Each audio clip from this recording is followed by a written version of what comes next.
Process of development. Law of compulsion. Stage of free will. BD number 5125, May 6, 1951. Nothing is without purpose and goal. Everything in existence was created by God and brought to life to fulfill a purpose. Consequently, everything also has its function, it has to serve in some way or other in order to fulfill its purpose. Even the smallest work of creation, the smallest living being, has its task which it has to comply with and effectively is forced to do so, because every creation is subject to natural law, thus it is unable to act unlawfully. Nevertheless, even an accomplished task in the law of compulsion is effectively a service, for it will always benefit another work of creation, it is necessary for the emergence and preservation of same. And thus, nothing in the entire universe is without purpose, or was created for no reason. The final purpose and destiny, however, is the liberation of the spiritual substance, towards which the whole of creation contributes in accordance with God's wise plan of eternity. The whole of creation only came into being for the purpose of liberating the spiritual substance, and every single work of creation complies with this destiny in the law of compulsion. The human being, however, is an exception, he is indeed God's work of creation too, nevertheless, his thoughts, will and actions are not subject to the law of compulsion. The external human being, the physical body, is still subject to the law of compulsion, because this consists of spiritual substances which are still at the beginning of development.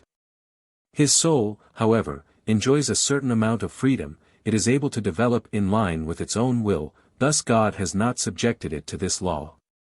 All the same, even the soul's development, its release from the constraint of earthly matter, depends on its will to occupy itself in a helpful manner. Thus, again, service is the actual purpose of its earthly life. And since it is not forced into a helpful activity, love has to develop within itself, which is the most certain impulse for helpful activity. What occurred and was achieved during an infinitely long time in the law of compulsion shall now experience its culmination as human being, but of its own volition.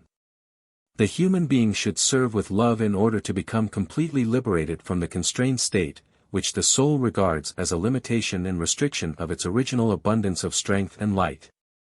The human being's soul can reach this goal on earth if it has the sincere will to do so, yet it does not have to attain it, because God gave it freedom of will to enable its free decision for him or his adversary, who caused its loss of freedom and from whom it therefore has to liberate itself. Loving service is the key to liberation from this infinitely long captivity.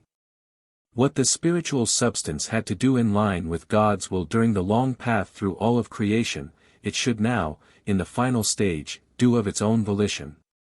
It should serve because of love. Thereby it demonstrates its divine origin, for love characterizes the divine being and it shapes itself again into its original nature, it accepts again what it had voluntarily abandoned due to arrogance.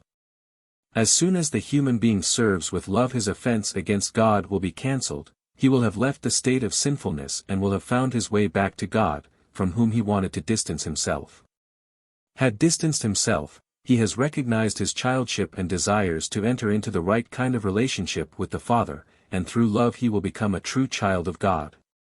Yet it all has to take place in free will, and this is his test of earthly life which he absolutely has to pass. The human being is able to reach this goal since he will receive help from God in every way, but he may also have completed the infinitely long process of development in the law of compulsion in vain if he, instead of progressing in the stage of a human being, comes to a standstill or even slips back. Then he will misuse his free will again. He does not use the many opportunities at his disposal to reach the goal, and then he will also have to accept the consequences. A repeated path through all of creation. One day he will surely reach his goal, but it is up to the being itself to decide the duration of its captivity, for God gave it free will which he respects so that it can become perfect. Amen.